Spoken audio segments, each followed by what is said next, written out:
They didn't just exile Earth, they erased it. The Council, bloated with arrogance and fear, cast their votes with smug certainty, believing Earth would crawl away and die in the dark. But they forgot who we were.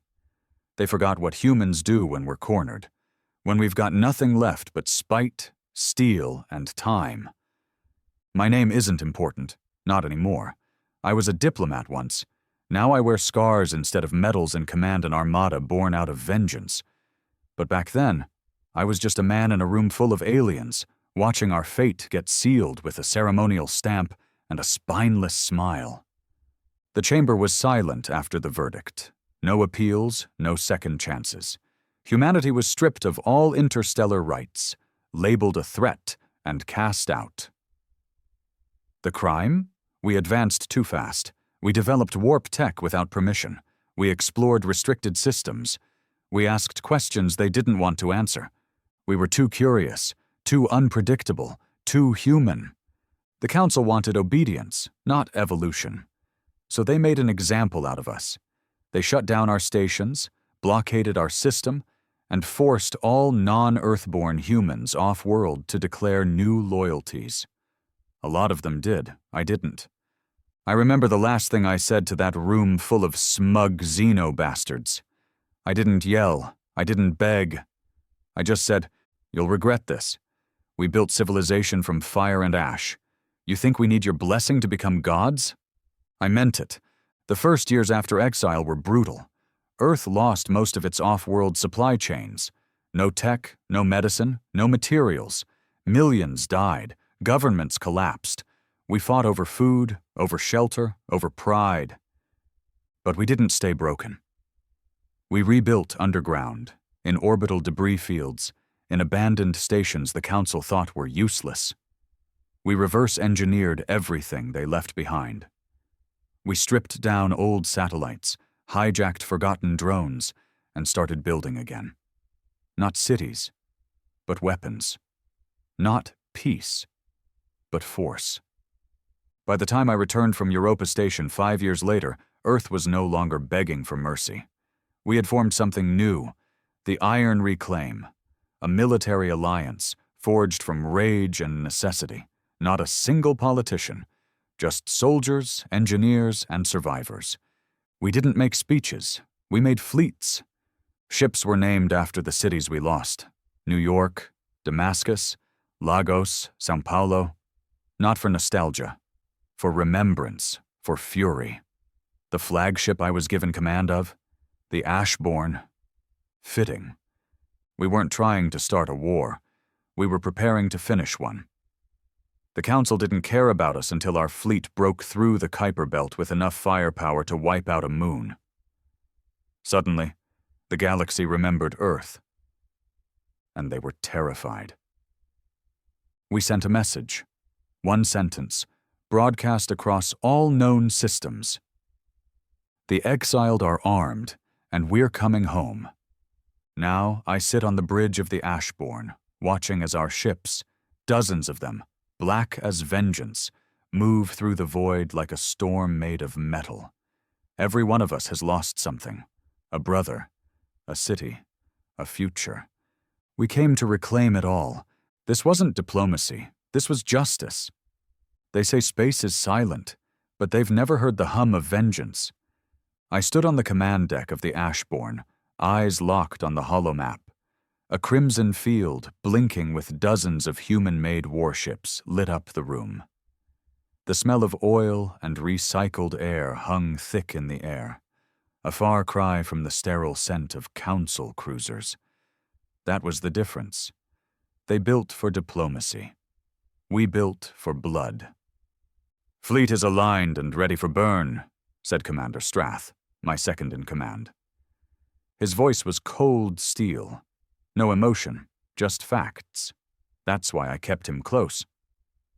The man had survived the siege of Titan with one arm and half a lung.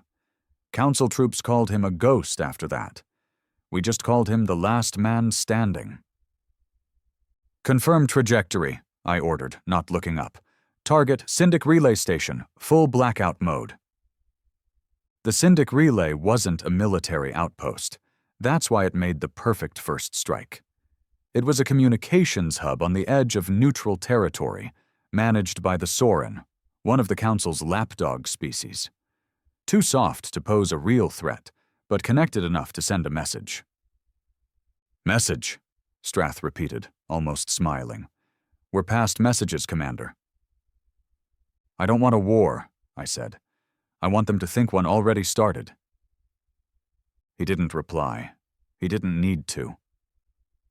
Ashbourne rumbled under our boots as its fusion core prepped for silent burn.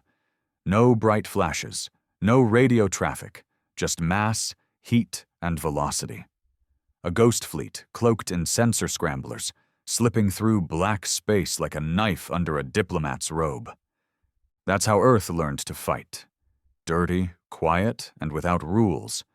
Because the Council taught us the hard way that rules only protect those at the top. I left the deck and stepped into the briefing chamber.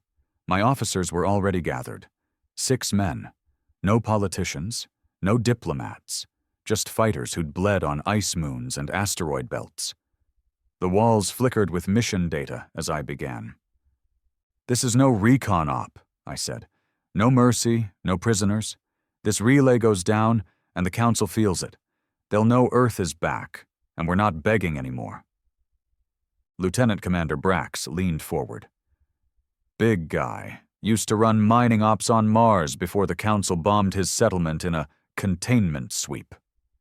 He lost his wife and daughter in that fire.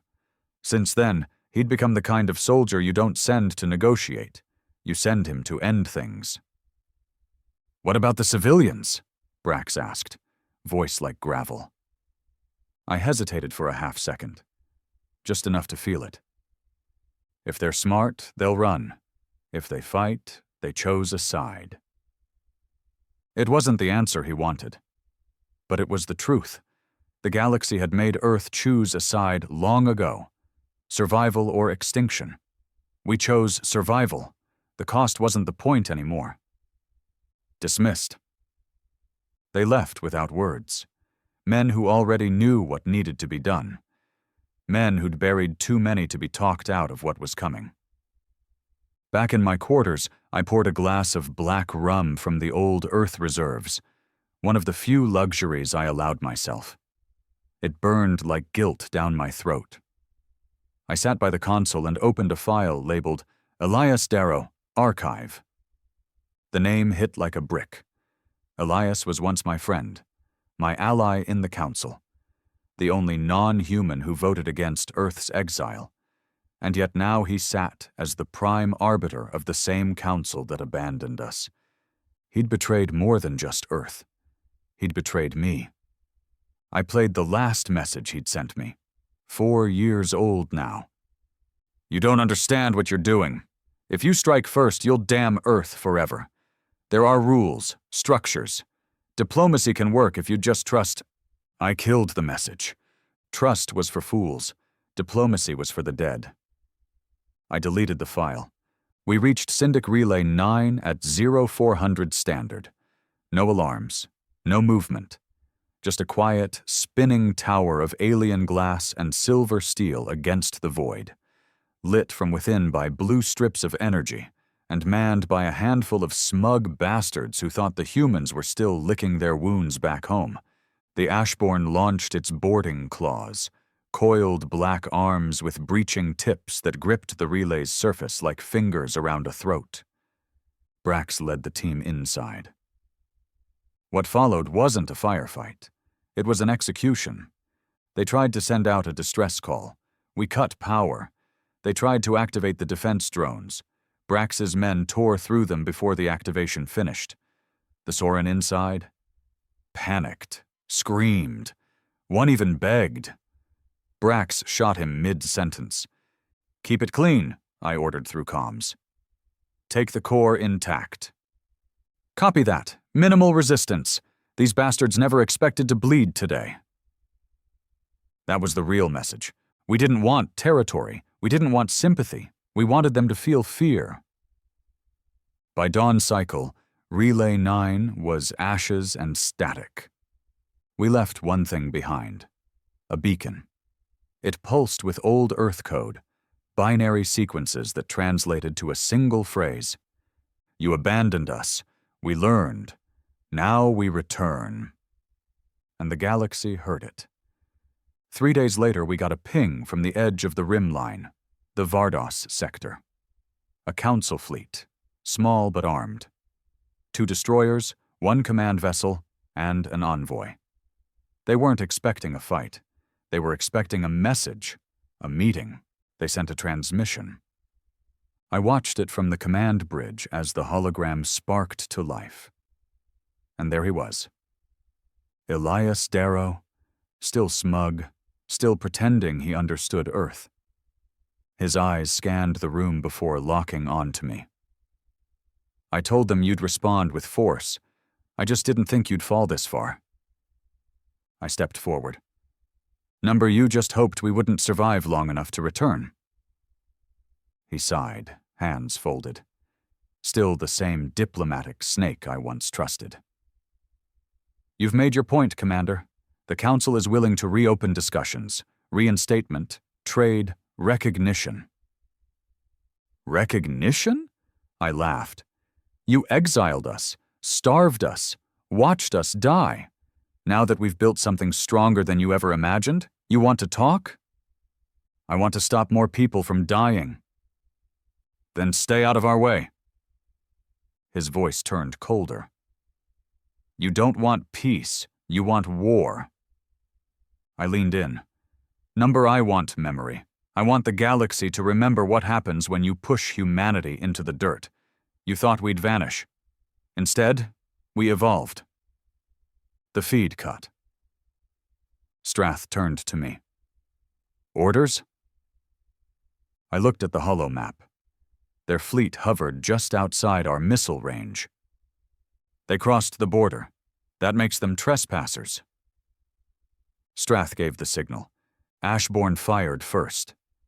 3 missiles streaked into the void, followed by kinetic slugs. The Council destroyers scrambled defenses, but it was too late. 1 went up in flames. The command ship tried to flee. We clipped its engines and left it spinning. Let them live. Let them report back. After the battle, I sat alone again. War wasn't the goal, but it was always the outcome. I looked at the stars and thought about Earth, about the cities we'd lost, the ones they never even bothered to name in Council archives, about the billions of voices silenced when they decided we weren't ready to stand among them. They made that call. Now we were making ours. No more exile, no more mercy, just fire. The victory felt hollow. We crippled the Council fleet. We sent their envoy limping back to his masters with smoke in his lungs and our warning echoing in his ears. But there was no cheering aboard the Ashbourne, no chants, no celebration. We were men of war, not children who won a schoolyard fight. The enemy bled, yes, but we knew they'd come back bigger and angrier. In the aftermath, the crew worked in silence, repairing heat exchangers and sealing hull breaches from the skirmish. I walked the lower decks alone, past the tech bays, and into the quartering block, rows of grim-faced soldiers sleeping with weapons by their bunks, eyes always half open.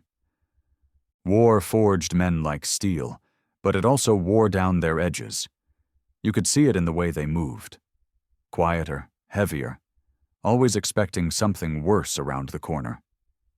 In Brax's quarters, I found him sitting alone, armor plates on the table, wiping blood off his gauntlets. Not Council blood. One of ours. What happened? I asked. He didn't look up. Lieutenant Kerr started mouthing off, said this wasn't what he signed up for, called the attack on Syndic a massacre, said we were just like them now. My jaw tightened. And? He reached for his sidearm. I reached first. He finally looked at me. Don't worry, I didn't kill him. Just made sure he remembered what side he's on. He's one of ours, I muttered, though the words felt hollow. Brax leaned forward, voice low. That's what scares me. There's more like him. Officers with cold feet. People who thought we were building Earth's future, not a wrecking ball. We are building Earth's future.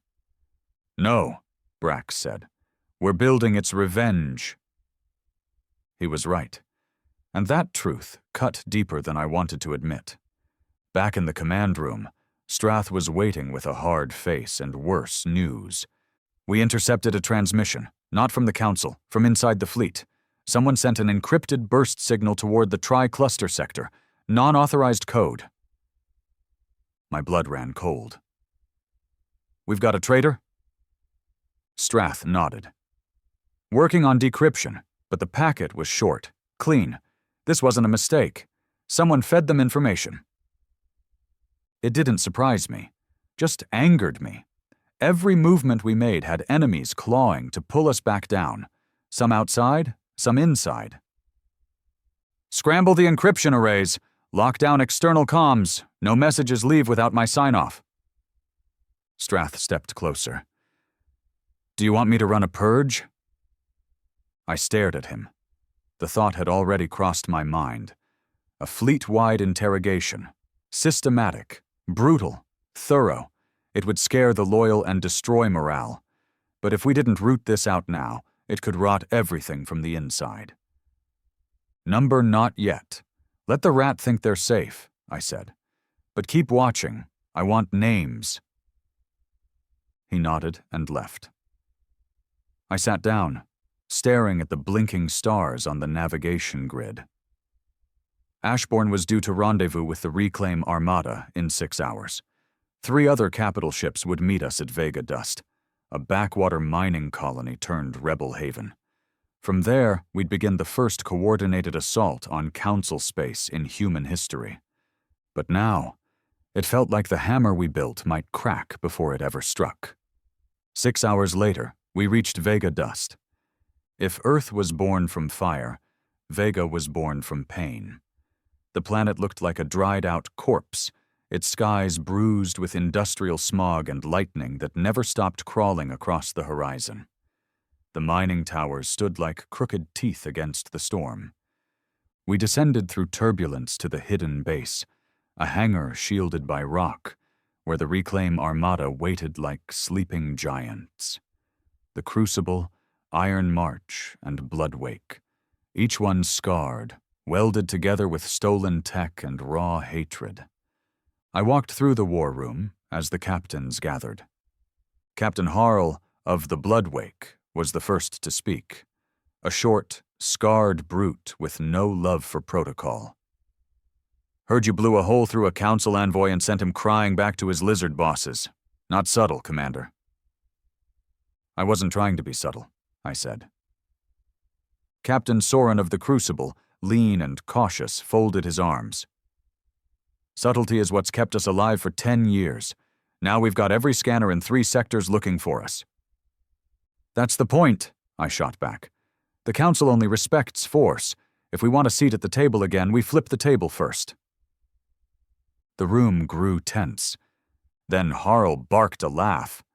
Finally, someone's saying it. Damn right. Burn it all. Let them rebuild under our boot this time.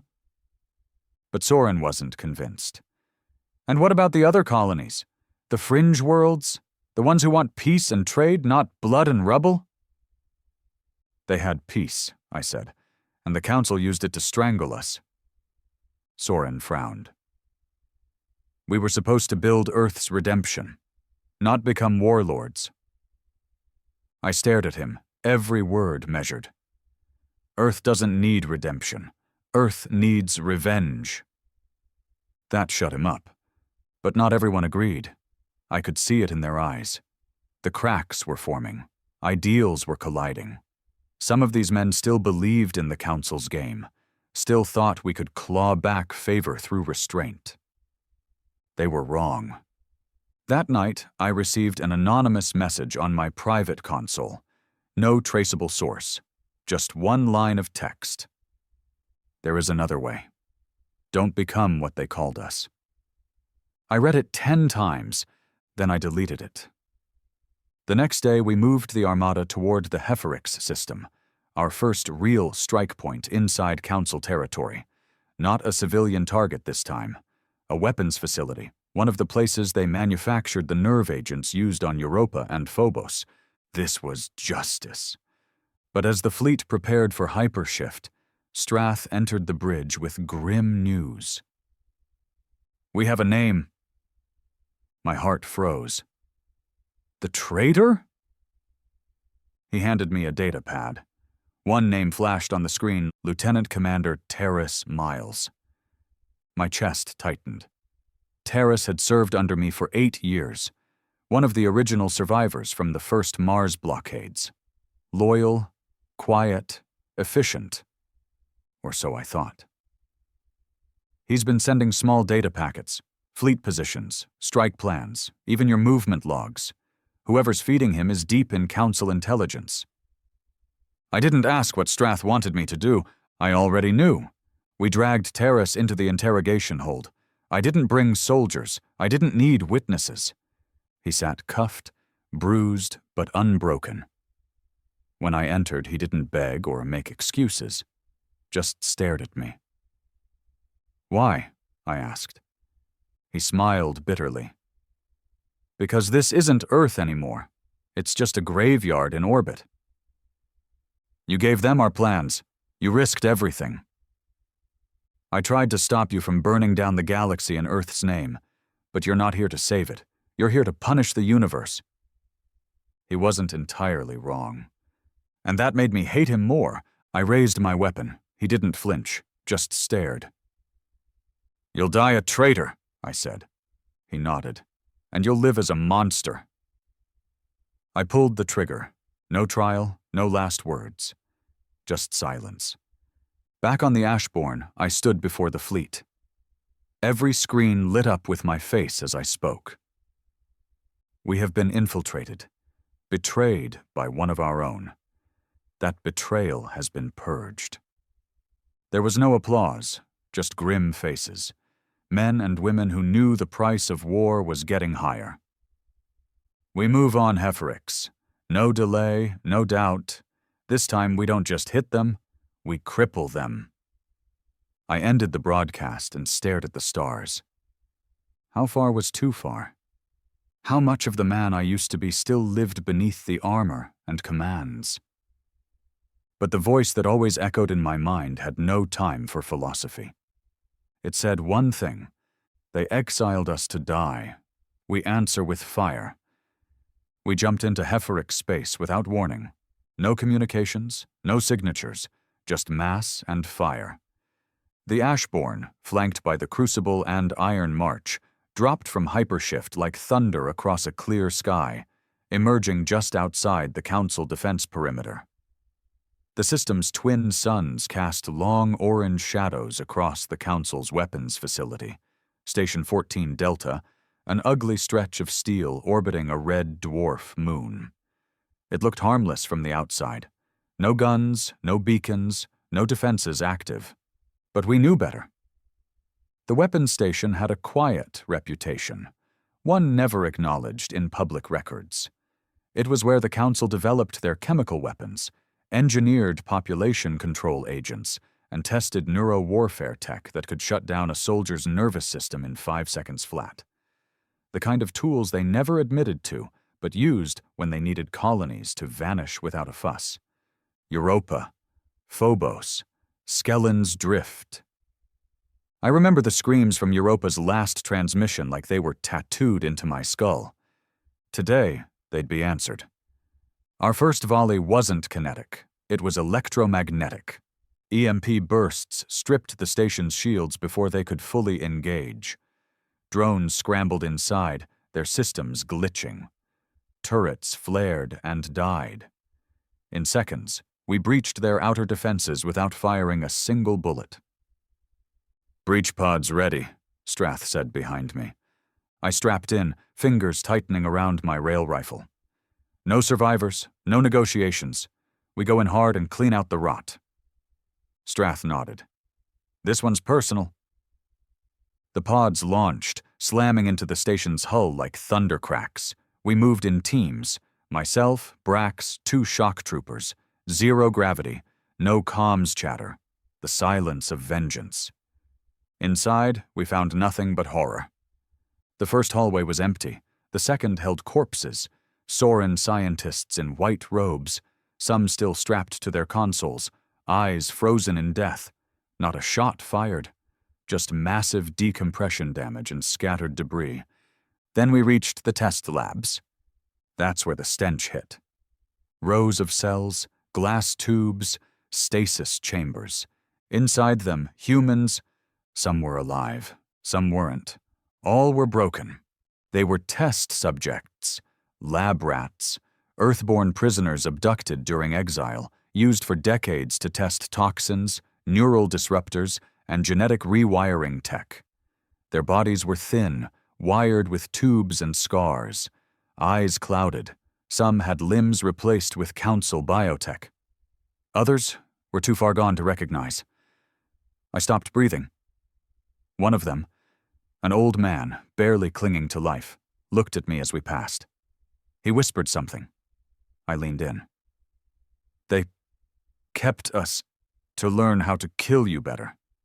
I pulled my sidearm and shot him clean through the head. Mercy. Strath stared. Sir, no one leaves here like that, I said. No one. We moved room by room, finding more. Files, videos, detailed logs on how human physiology responded to gas attacks, how long a brain survived full neural collapse. They'd been preparing for a war they started, while still pretending they were civilized. My blood boiled.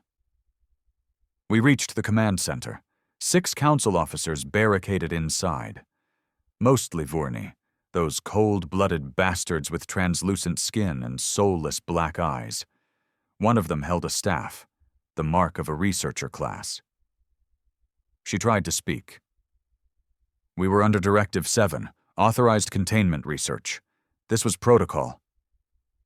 Brax opened fire before she finished. Burn it all, I said. We planted charges in every major corridor, explosive caps in the central core. The data we took would go to Earth, but the facility itself would become space dust. A funeral pyre for the forgotten. But as we prepared to leave, Strath motioned me over. We found one more section, sealed behind multiple encryptions. Show me. He led me to a chamber deeper in the station. The door was reinforced titanium steel hybrid, unusual for a lab. Brax used an old mining charge to breach it. Inside wasn't a lab. It was a prison. 1 cell, 1 chair, and 1 occupant. He was young, maybe mid-20s, human, fully alert, no visible scarring. He looked at me with cold, calculating eyes. Not afraid, not broken. Calm. He stood when I entered. You're not council, he said. Number were what they tried to erase. He nodded. Then maybe you're the ones who can kill them. I didn't speak. He stepped forward, hands visible. Name's Kyle, born on Earth, taken when I was 7. They didn't test me, they trained me. For what? To think like them. To lead like them. I've seen inside their command structure, their hidden fleets, their psychological warfare plans. I know how they operate. And why should I believe you? He stared straight into me. Because I want them dead more than you do. That was a lie. No one wanted it more than me, but it didn't matter. Because if he was telling the truth, he was more valuable than any data core. Put him in containment, I ordered. If he lies, kill him. If he tells the truth, we burn the council to the ground. The station exploded behind us as we left orbit, silent and slow, like a dying star curling in on itself. The flames curled through vacuum and debris scattered like bones.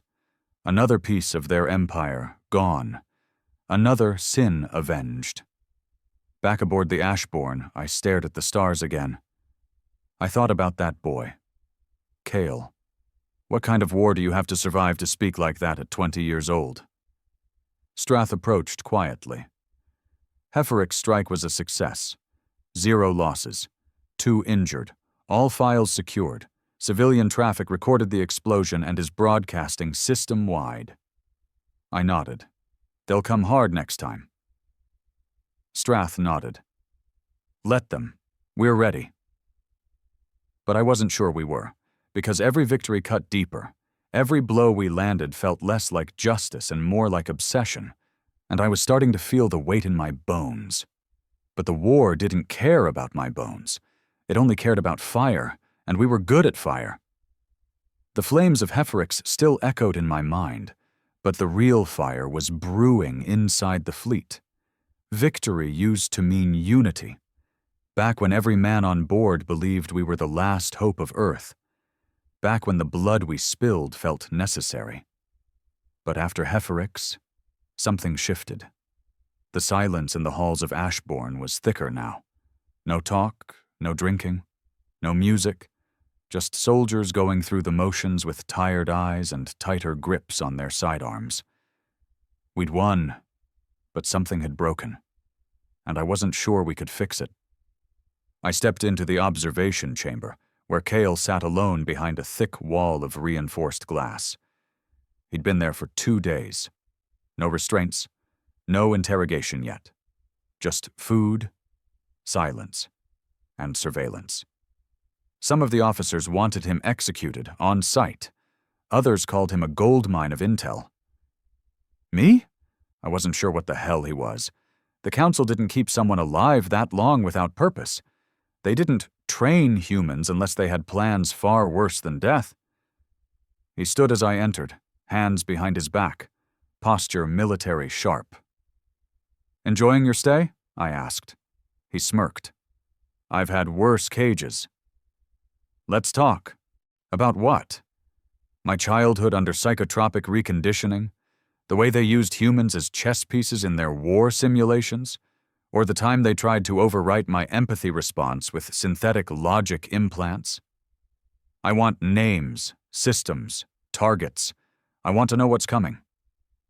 Cale's face changed, just slightly, that tiny flicker of something behind his calm exterior. He sat back down. They're scared, you know? The council. You killed more of their people in a month than the last 4 rebellions combined. They don't understand you. That terrifies them. Good. But you don't understand them either. I leaned forward, eyes narrowing. Enlighten me. He took a breath. They don't play for victory. They play for history.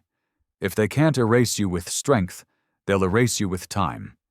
They'll make sure no one remembers Earth ever existed.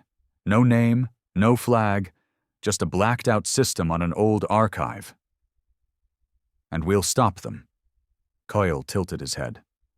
Maybe, if you don't tear yourselves apart first. That line stayed with me. It echoed later during a meeting with the other captains. Soren, ever the cautious one, had called the emergency summit aboard the Crucible. The war table was surrounded by grim faces. Harl, Brax, Strath, myself, and a few newly promoted fleet officers from the outer wings.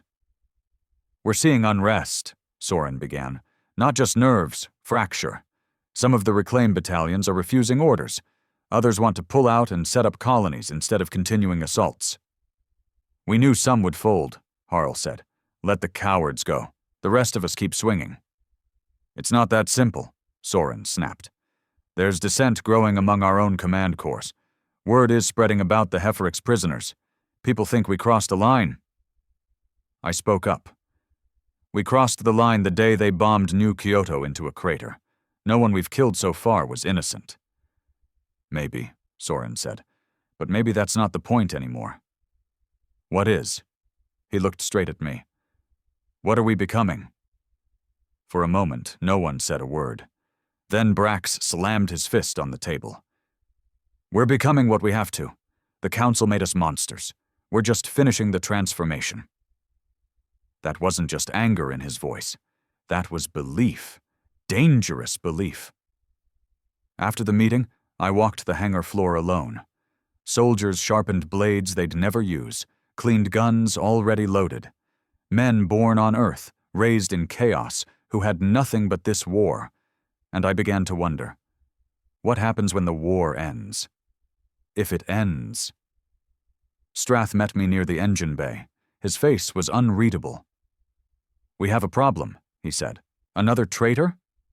"Worse, a transmission." He handed me the data chip. Encrypted, council sigil. I decoded it in my quarters. A voice. Synthetic, hollow, alien. "Human Fleet Command, you have broken interstellar law. You are considered a Class 1 galactic threat. Cease all operations immediately or face annihilation. This is not a negotiation." It wasn't signed. But we knew who it came from. The message ended with coordinates: deep space, remote, neutral, a meeting point, a trap. I played it again, and again. Then I stared at the star map. They were coming. Back in the observation room, I played the message for Kale. He laughed when it ended. "You scared them more than I thought. Is it real?" He nodded. "They'll come, but not to talk." "Then why send a message?" "Because they want a show. They want a stage before the kill. You've hurt their pride, Commander. Now they need to erase you in front of the galaxy." "How many ships?" "Enough to blot out the suns." I stood up, jaw tight. "Then we hit first." Kale shook his head. "That's what they want. They want you to look like the villain, the rogue, the madman who destroyed peace." I leaned in close, voice low. "You think I care what I look like? I just want them dead." He smiled again. "Then we're not so different." I called the captains again. This time I laid it bare. "We have one shot," I said. "A council fleet is gathering. They think we'll come to their trap and play by their rules. We don't." "What do you suggest?" Soren asked. "We intercept them early, catch them mid-route, divide them, bleed them, before they consolidate." Strath pointed at the map. "Intercept here. Kurill Expanse, debris fields, poor sensors. They won't expect it." Harl nodded. "I like it. In and out, smash and vanish." Brax stood up. "Let's break their fangs." No one objected.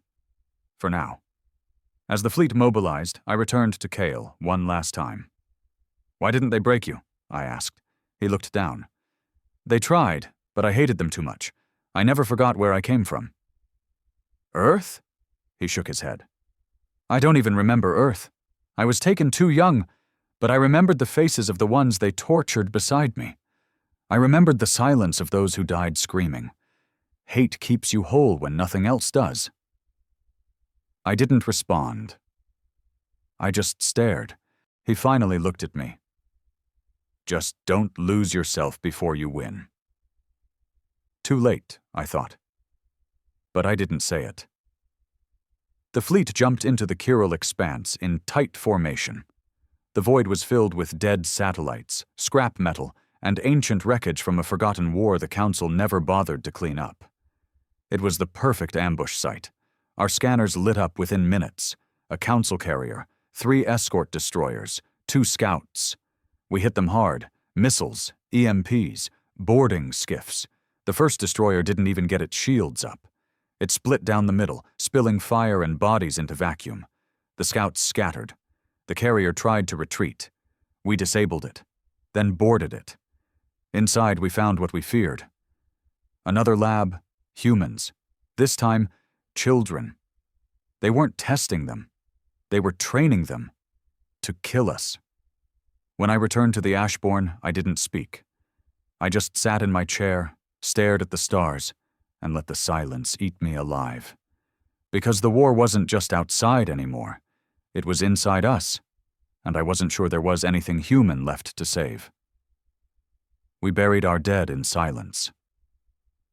The battle at the Kurill Expanse was a victory, but not without cost. 3 Earth ships were destroyed, including the Vanguard, with over 900 aboard. We didn't even recover half the bodies, just names, ranks, and echoes on comm logs.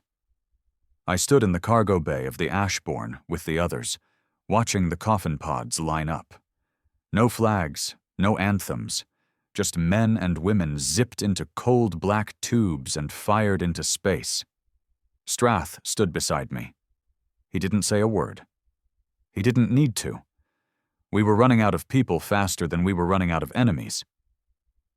Back in my quarters, I stared at the latest intel from the captured council carrier. Kale had been right. They were training Earthborn children. Not just indoctrinating them, but chemically altering them, burning out empathy and free thought through neural warfare conditioning. And it wasn't new. It had been going on for decades. Some of them were teens now, weaponized. One group was missing from the manifest, relocated 3 weeks before the ambush. Destination, Sol. My stomach turned to stone. "Get me Strath," I barked into comms. He arrived minutes later, out of breath, armor half locked. "Sir?" I showed him the file.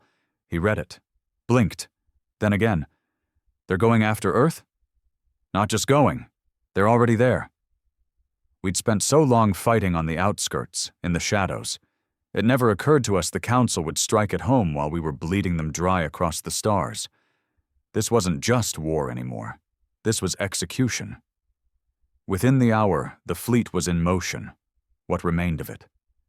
We had 27 ships left that could fight. When the war began, we had over 60. But none of that mattered now. The Council had reached Earth, and if they were there, they weren't negotiating.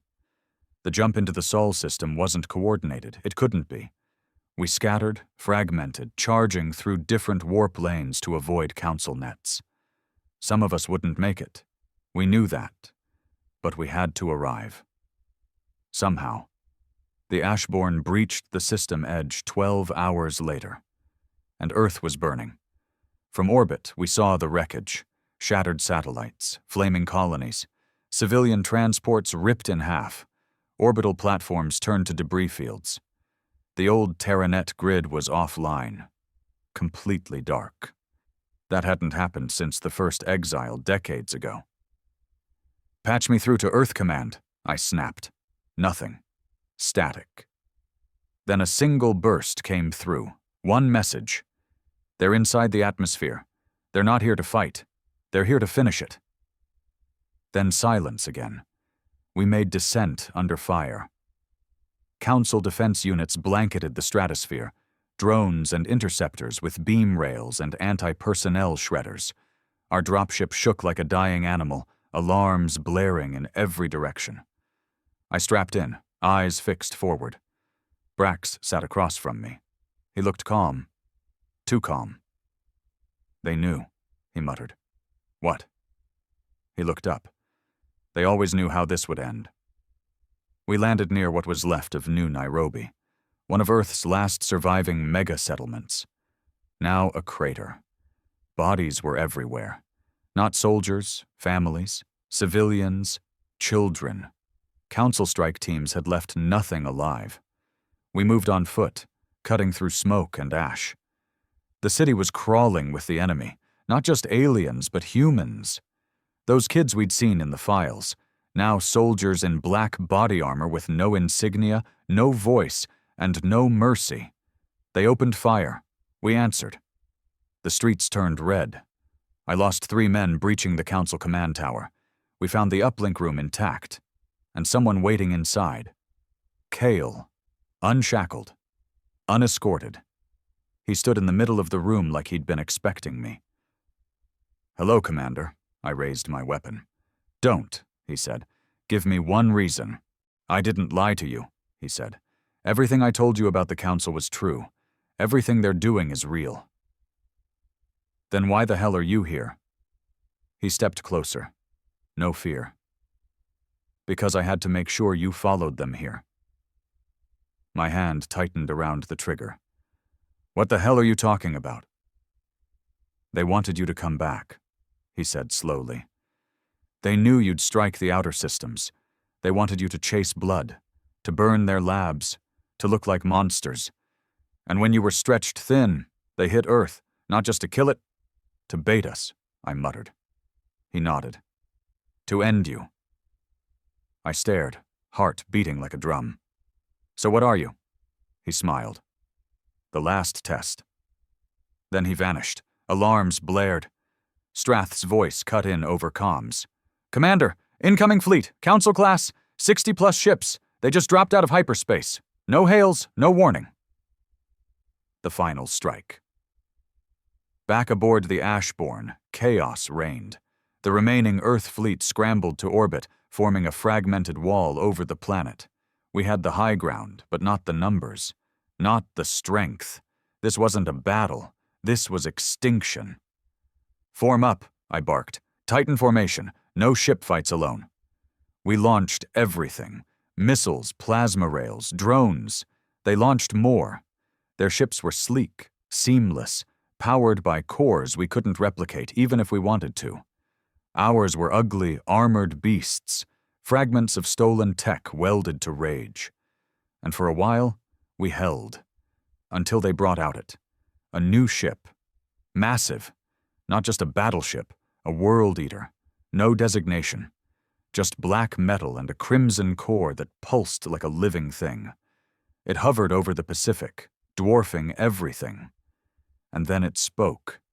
Not in words, in pain. Every human on board, every ship felt it. A wave of agony, like nails through our skulls, like memories turning inside out. Men screamed. Some died on the spot. Brain hemorrhages, neural collapses, psychic warfare, new, weaponized. Earth's fleet fractured. Ships broke formation. Some fled. Some exploded mid-transmission. Strath was bleeding from the nose. "What is that?" I gritted my teeth. "Our end." But we didn't run. I grabbed the comms. "All ships, listen to me.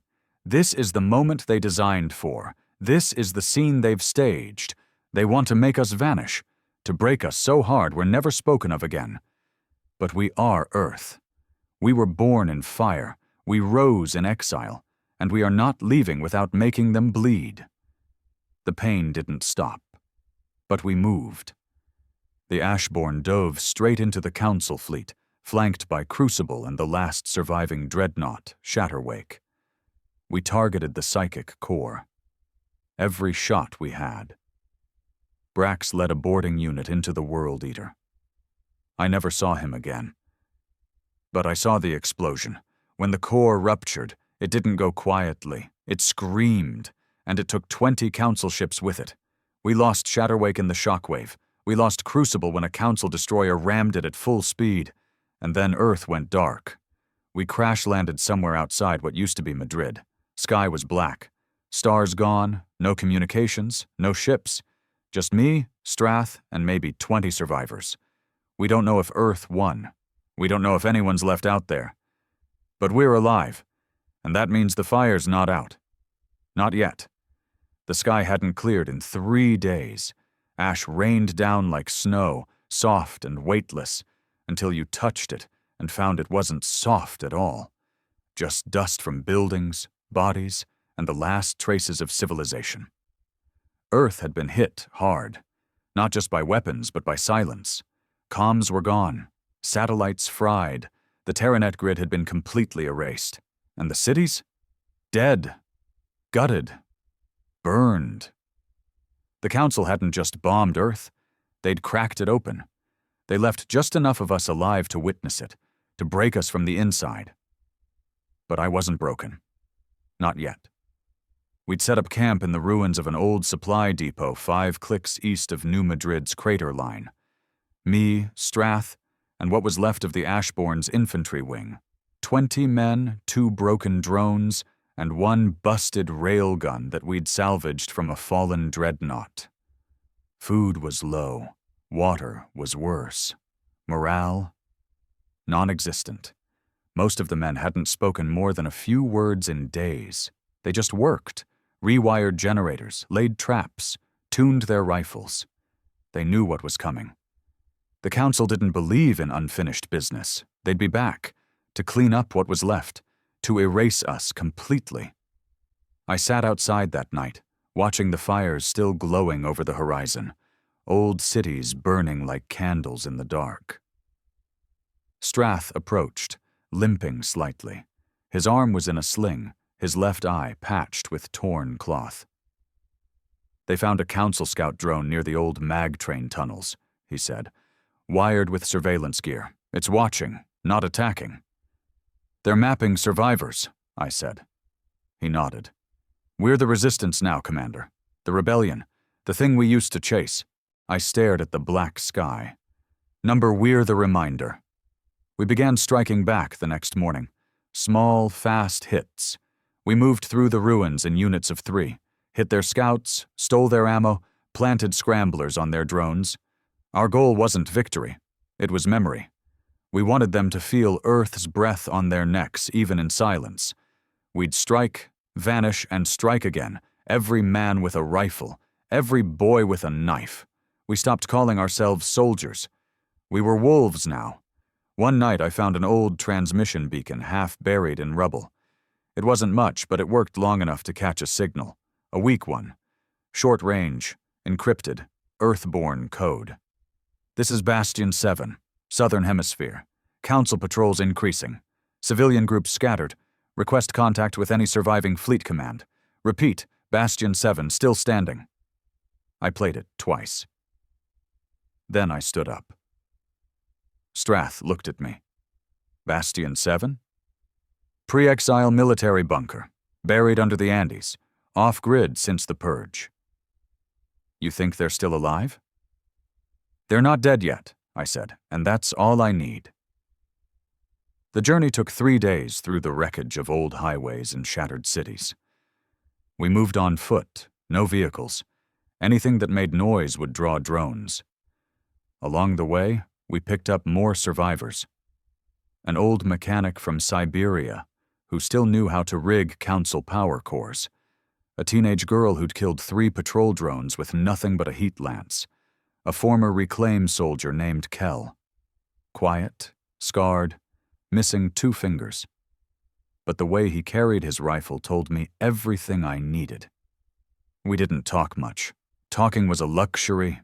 Breathing was work. By the time we reached the Andes, we'd grown to nearly 40. Starving, exhausted, bloodied, but alive. We found Bastion 7 buried under 30 feet of rubble. Still sealed, still powered. We cleared the entrance and sent a coded knock sequence through the old panel. It responded. Doors opened, and light poured out. Inside, it was like stepping into a ghost of old Earth. The air was clean, the lights were working, bunkers intact, supplies rationed but stable, and people, almost 70 of them, living underground since the purge. Some were military, most were civilians, but they still had teeth. Colonel Dren met us in the war room, gray-bearded, square-jawed, voice like gravel in a meat grinder. "You came back," he said. I nodded. "Not to win. Just to hurt them." He chuckled. "Good, because winning's long gone. But bleeding them out, that's still possible." He showed me the maps, council troop movements, drone paths, hidden transmitters placed in key outposts across the globe. Earth wasn't dead yet. It was just very, very angry. We spent a week rebuilding Bastion 7 into something meaner. Turrets, comm jammers, EMP lures, every tunnel booby-trapped with repurposed tech and good old-fashioned explosives. We weren't planning to survive. We were planning to take as many of them with us as we could. And then the call came. One of our scouts intercepted a priority council transmission, bounced off a relay tower they hadn't expected us to reclaim. It said, Phase 2 commencing. Human eradication protocol active. Subject 0 relocating to extraction zone Delta. Confirm orbital clean sweep after removal complete. Strath looked at me. Subject 0? I didn't answer. Because I already knew. Kale. He wasn't just a defector. He was the Council's final weapon. Everything we'd seen, his survival, his intel, his warnings, had been a setup. He'd never left their grasp. He was part of their plan, and they were extracting him, which meant he still had value, which meant we had one last shot. The extraction zone was in the ruins of old Australia. Desert now. but Council transports were landing there in mass, clearing the zone, sterilizing it from orbit. They weren't just moving him, they were preparing to unleash him. What he really was, we didn't know. Not yet. But we were going to find out. And then we were going to end it. We gathered every fighter from Bastion 7, 57 men, 11 drones, 4 stolen Council rifles, 2 grav bikes, no air support, no backup, just fury. We moved through the red sands like ghosts. Every patrol we saw, we silenced. Every checkpoint we passed, we buried. Until we reached the heart of the extraction zone. There he was. Kurill, standing on a Council platform surrounded by elite guards, his face emotionless. Strath raised his scope. "I've got the shot." "Wait," I said, because something was wrong. Kurill wasn't restrained. He was glowing, skin faintly pulsing, and the air around him shimmered. He looked directly at us, even from a mile away. He smiled. And then the sky opened. The Council had called down a new weapon, not a fleet, not fire, but something worse. A null wave, an energy storm designed to rewrite biological matter. Strath screamed as his arm disappeared, not exploded, not vaporized, vanished like it had never existed. 2 of our men fell screaming as their eyes bled out of their skulls. I yelled over the comms, "Fire everything, now!" We unloaded every weapon we had into the extraction zone. Missiles, lasers, rail slugs. The Council guards fell, the platform cracked, and Kale stood in the center, untouched. Then he lifted his hand, and our weapons melted in mid-air. He wasn't human anymore. He wasn't Council. He was something in between. He was the product of all their fear, all their experiments. A weapon that looked like us, but didn't bleed like us, didn't think like us, didn't remember us. I charged anyway. 1 last bullet left in my sidearm. I aimed it at his skull. He looked at me. "Why do you fight?" "Because I remember who we were." And I pulled the trigger. The bullet hit, right between the eyes. He dropped. But the shimmer didn't stop. The world didn't go silent when Kale fell. It screamed. Even dead, he was still a weapon. The Council had built him like a ticking bomb wrapped in flesh, designed not to explode, but to unravel everything around him. As his body dropped to the cracked stone, the shimmer around him didn't fade. It expanded. I felt it in my bones before I saw it, like something pulling at my insides, trying to remember the blueprint of my existence just so it could erase it. The air shimmered. My vision twisted sideways. Sound warped into a slow, choking echo. Strath was already crawling toward cover, half-conscious, bleeding from every pore. The men we brought with us, what was left of them, were either dead or staggering, their weapons useless, their minds barely holding. And me? I kept walking, toward Kale's body, toward the storm. His eyes were still open, blank, lifeless. But the storm was coming from him, not around him. Some last code, some final activation the Council never told us about. I dropped to one knee beside him, and I whispered, "I hope they used you. I hope they twisted you so bad you don't even know your own name anymore. But in the end, you still looked like one of us." I reached for the small satchel on his belt. Council-grade tech, embedded with the shimmer. A heartbeat away from disintegration. But inside it? A pulse generator, unarmed, unstable, built to broadcast something, probably his death, a signal, a confirmation. I didn't hesitate. I tore the drive out, wires still sparking, and then I ran. Behind me the ground cracked like glass. The shimmer boiled into light. And then, nothing. The entire extraction platform blinked out of existence. No explosion, no fire, just gone, erased from the planet like it had never been there. But I was still running. I woke up buried under rubble. My side was on fire. My vision foggy, but I was alive, and so was Strath. He pulled me out of the debris hours later, his face pale, his right hand now gone, burned to the bone. "Guess that was phase 2, he muttered.